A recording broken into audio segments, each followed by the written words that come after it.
But if you have a really bulky seam, the machine is just going to have a hard time going over it.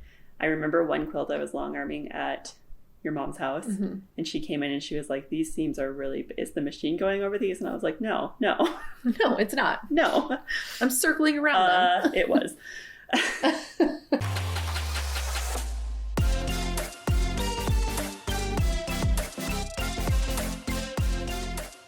I'm Amanda. I'm Miranda. That's Bowie. That's Bowie. And this is Not Your Granny's Quilt Show. Welcome to episode 6. I said that very weirdly. We're on 6, guys. And we're here to talk about how to prepare your quilts for long arming. It's a serious business, man. And as an owner of a long arming business, I can tell you, we've seen some doozies. There's zippers. There's pins. There's more zippers. So much zippers and thread. It's a lot. But, you know, if you know what to do, I mean, it can be time consuming, but if you know what to do and you know the right steps, then it's like flawless every time. I feel like I'm going to learn something from you this episode that I'm going to pretend that I do every time. You're like, of course, obviously. Absolutely. Always. Well, I think the first thing is like getting familiar with the long arm that you're using, because not all long armers use a zipper system. Mm-hmm. We do at Sweet Pea. So we have an APQS and we use the zippers on the canvas. Some people just pin their quilt right to the zipper. So knowing your long arming system first, so you know what to do. I don't know. I think it just kind of depends on whether you're going to long arm it yourself or whether you're going to drop it off to be long armed. But so if you're doing it yourself and you know what to do, then don't listen to us. I mean, still do, but like whatever.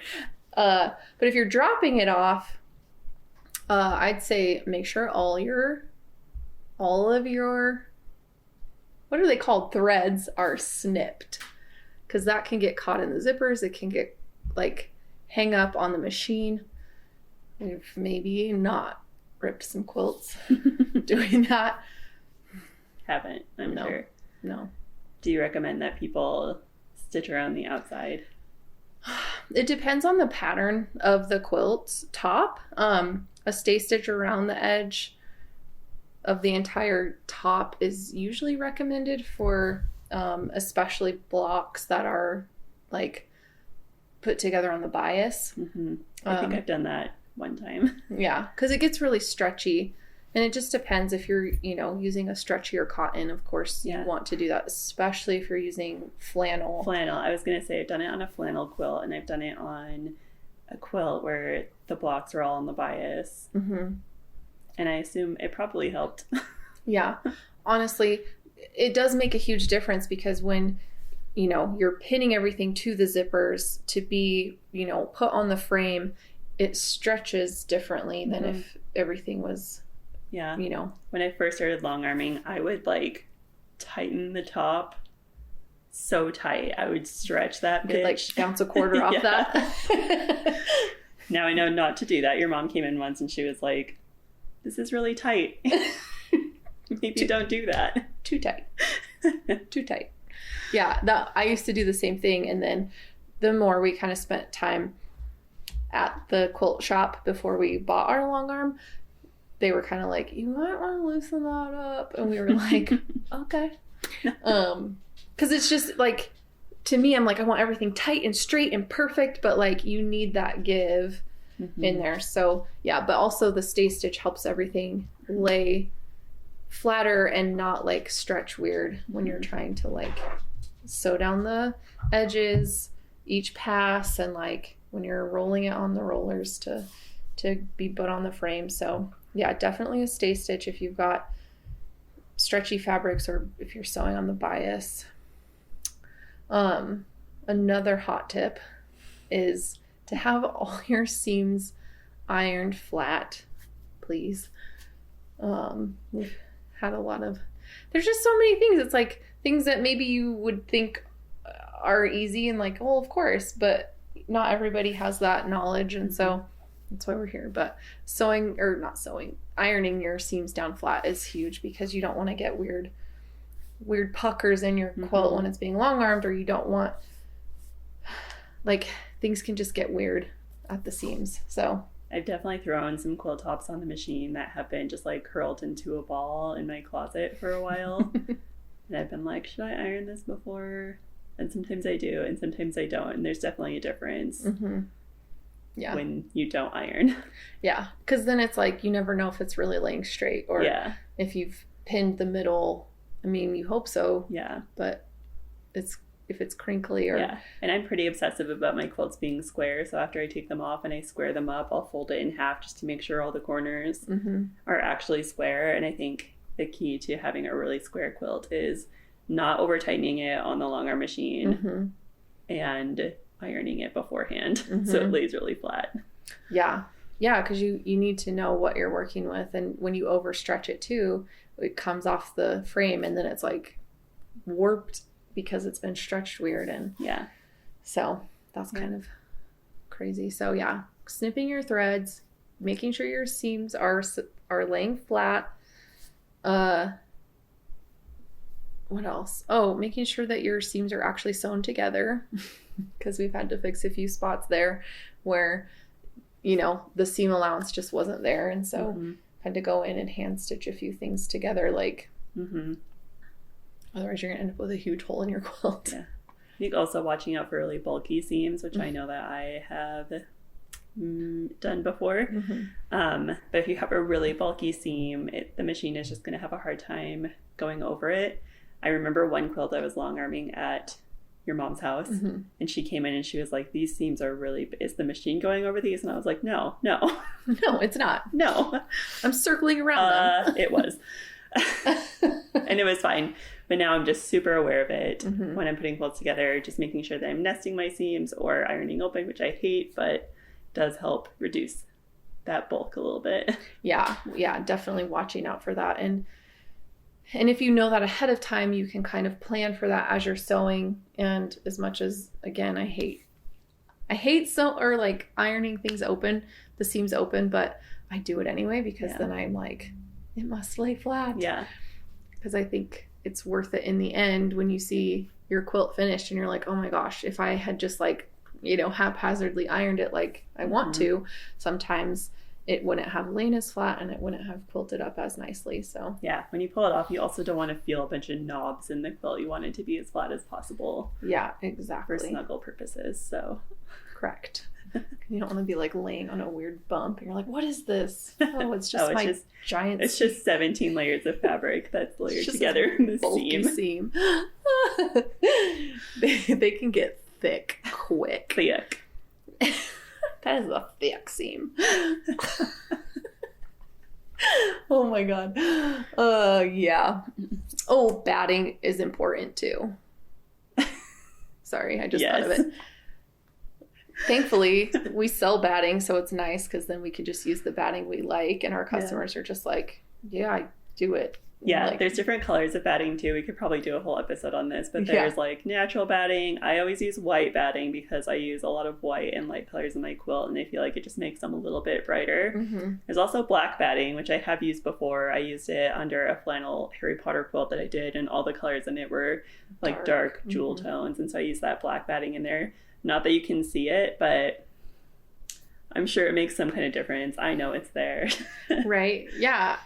I guess for black batting, unless it was like a dark fabric that you wouldn't want like a lighter thing behind. And same thing with like, you want, like I've been stuck using natural batting with like white. And I'm like, it like dulls it a tiny bit. So if you want it to be that crisp, bright, you want to put the white batting in. But yeah, getting a good batting. And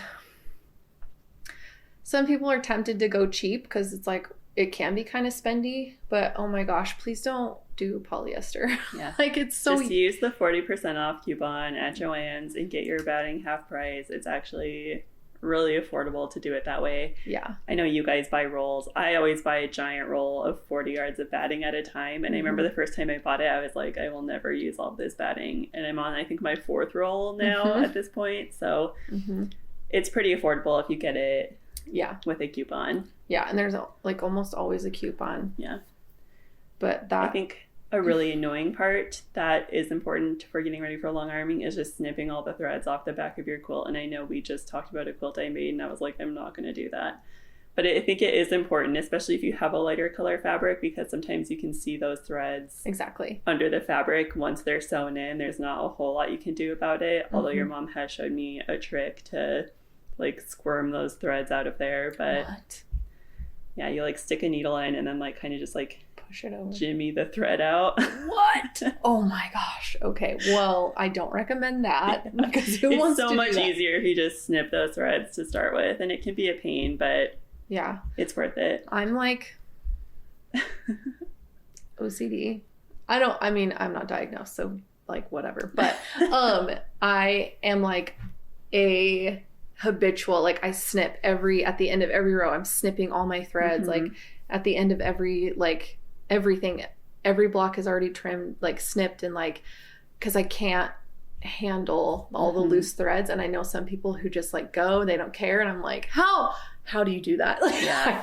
My brain can't see them because I'm like, yeah, if I'm just using cut a it. Darker fabric, Yeah, I won't stress about it so much. But if I'm using a white fabric, I'll go through and try to snip some of those crazy colorful threads. Yeah, I'm just a little cuckoo.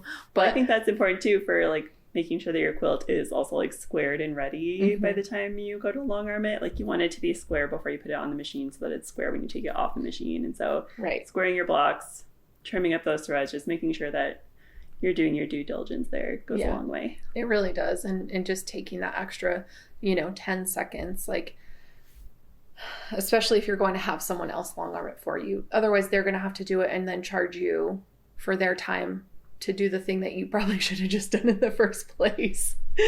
But it really does make a difference, because if you're just slapping stuff together, if you put a lopsided quilt on the frame, it's going to come out lopsided, and then you're going to have to square it up at the end and, lop some of that beautiful work off. So it's worth it to just check those things while you're going, do it as you go instead of at the end. Yeah. Be sad that you have to cut off a chunk of your quilt. It's happened. Yeah, it's happened to all of us. I've been real sad about it. And there's been quilts where I'm like, I'm not squaring it. I don't care. I'm not cutting that corner off. And I just have a wonky quilt and I don't care. Nobody knows. It's fine. Once it's all laid out or folded up. Yeah. I'm trying to think if there's anything else to think about. Yeah, I think just if you're attaching your own zippers, if you're using a machine that has zippers and you're attaching your own zippers, knowing how to use the zippers and how to find the center. Because a lot of times it's not, you fold the zipper in half to find the center, but you have to actually line up the zipper part of the zipper and not just the ends. The ends itself to find the center. And we recently found a hack that's not really a hack. We probably should have known about it beforehand, but if you have like a huge backing and your quilt is kind of tiny, you can like scoot it over, like just use like the right half of the zipper or the left half so that you're not wasting a bunch of your backing. So just thinking about how you put it on the machine to like maximize the fabric that you're using. Yeah, I just recently did that with like a little kid quilt because I had a huge, a 3-yard piece of 60-inch wide minky, but if I had centered everything, I would have wasted so much of that fabric. Whereas like I loaded the minky sideways, so like selvage to selvage, and then put the quilt on normal, and because of the dimensions, like I still had almost 2 yards of that minky left over, and I like didn't really have waste. I mean, obviously there's always a little bit, but it's I used just to like save every scrap of minky that came off, and I have a box of like 10-inch wide pieces. I'm like, what am I going to do with this? I'm like, nothing. Why am I hanging on to this? Just can't let it go. Because I mean, if you listen to our minky episode, we're obsessed. We love minky. Well, it's like, I'll make a dog bed or a pillow, or like, I can turn this into the world's tiniest pillow. Stink. Oh, a washcloth? A washcloth of minky? I don't Underwear, know. You could like, I don't know, guys. But it's really hard to let go of it. Especially when you know how much you spend on stuff. You're like, I am saving that 1-inch square of that fabric. Because that costs $7. As we're filming this, it's March. And there's a hashtag on Instagram, sew the scrap out of March to make scrappy quilts. I cannot tell you how many scraps. I have bins and bins of scraps, and I've been wanting to make a scrap quilt for so long to just like, first of all, get those things out of my life because it's overwhelming. Yeah. We just need to make a million string blocks. Yeah, 100%. Because I made like 6 string blocks, and I still have so many scraps that I keep adding to the pile. I'm like, I'm going to make more of those one day. Yeah. Have I? No. Have I had ample time to do so? Correct. Yeah. That is true. I mean, it's time consuming. It is. I have like 4 projects going on right now that... Yeah. Well, I don't. I just look at it and I'm like, that's cute. And then I go do something else. That happens too. That's also a thing. Yeah. Long arming. I know, I'm like, we're devolving. I just want to think if we have anything else, or if I can think of anything else. Yeah, I really just think like, watch your seams, square your shit up. It's like, yeah, it takes some time, but it's like, take your time then, or pay someone else to do it, because it's going to have to get done either way. Or have a wonky quilt.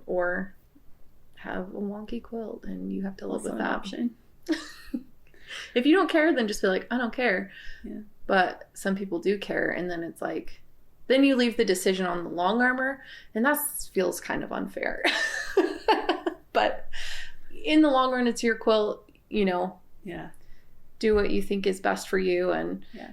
But it definitely helps to have those little things done to make it a more seamless, a smoother process than it could be otherwise. So, yeah. I think just another thing that I've run into is making sure you have the right size batting. Oh, yeah. Because sometimes I will go in with like a huge thing of batting and be like, it's fine, I'll just cut it down later. But then it's like so bulky and it's like all folded under and it's everywhere. And if I just take the time to like trim it down to the right size to start with, it would be easier. But yeah, you know, you gotta do what you gotta do. Just gotta make it work sometimes. That just reminded me too. And this is another thing. If you're not really like familiar with long arming, you have to have extra width and length on the backing and the batting because of how it goes on the machine. Like, you have to clamp it on, and you need space for the machine to work back and forth in rows. And so if that space isn't there, like, because quilts aren't perfectly square and the machine's not perfect either, like, it's close, but you have to have that extra give just in case, like, you have to work outside the limits of like just the quilt top. And so, you know, when people have brought their backing in and it's like 1 inch on either side, my mom has had, we've literally had to sew extra fabric to just to have the clamps, the sides, just to have the clamps hold the fabric in place and to make sure there was room for the pantograph to be stitched out, to go edge to edge. Yeah. So some places recommend 6 inches, which is a little excessive, but 4 to 6 is usually the sweet spot. Better to have more space than less space. Yeah. But yeah, like, we can get away with 4 inches on either side. So that means 8 inches extra total, and top to bottom. But 6 is ideal. Yeah. So I've definitely cut it pretty close before on some of my quilts. And it can be done, but it's just more easy and more comfortable and finishes better if you just have some excess fabric to work with. Right, because you're not trying to like, and you're that's not, where like pulling the right. That's where the overstretching happens, or like with batting, you're having to like, you know, pull it to fit, but then now it's all stretched out in that spot, and it's not going to be as like cozy right there. It's just not worth cutting it so close. Like, you gotta give that allowance of 4 to 6 inches around like all 4 sides, backing and batting. That's a major one that we've had a lot of issues with. But also, because at first we were like, gosh, that seems like so much when we were learning. And then once we did it, we were like, oh, okay. Especially when you're doing edge-to-edge pantos and you have the clamps holding the fabric to the side. Sometimes the machine will kind of hit the edge of that clamp. And then it'll just like make it a little bit wonky in that spot. So you want to make sure the machine has room to play and do its thing. And and it won't necessarily stitch in that spot, but you need that, like you're saying, you need that space for the machine to not bump into the clamps or like hit the stability stuff, because then it makes like a wobble in the stitching and you're like, well, that's cute. Yeah. Hi, handsome. I think when in doubt, work with your long armor, work with your quilt shop or whatever you're doing, however you're getting it done. Yeah. And just ask all the questions too. Like, I'd rather people ask me 50 questions on what to do than them just hand me like a wadded up thing, you know, and then me have to figure it out and call them and be like, hey, there's this thing going on with your quilt and I need permission to do this thing to it. And then have them be like, what are you talking about? Or, you know, them feeling as like the client, like we don't want you to feel like you have to compromise on what you want your quilt to be. So yeah, like ask all the questions. Quilt shops will usually have pretty good knowledge of what to do, especially if they have long arming in-house. But also you can ask me or Miranda on our socials, because we're here for you. But yeah, I think that's pretty much it. Yeah. But yeah, so snip your threads, square your shit, and you'll be good to go. Don't stretch it out. Don't stretch it. Don't stretch it like a trampoline. Don't bounce quarters off of it. That's reserved for other things. But anyway, yeah, if you have questions or you want to know more, you can find me at Sweet Pea Design Company on Instagram. And I'm at Miranda Makes. Don't forget to like, subscribe, and follow us wherever you can find us. And we'll see you guys next time. Bye! Bye!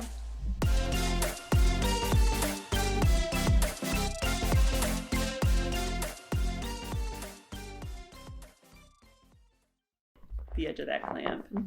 Hi, baby. Boy wants to say hi. Come here. Get up here. Get up here. Come here. Come here. He's a little awkward. It's okay.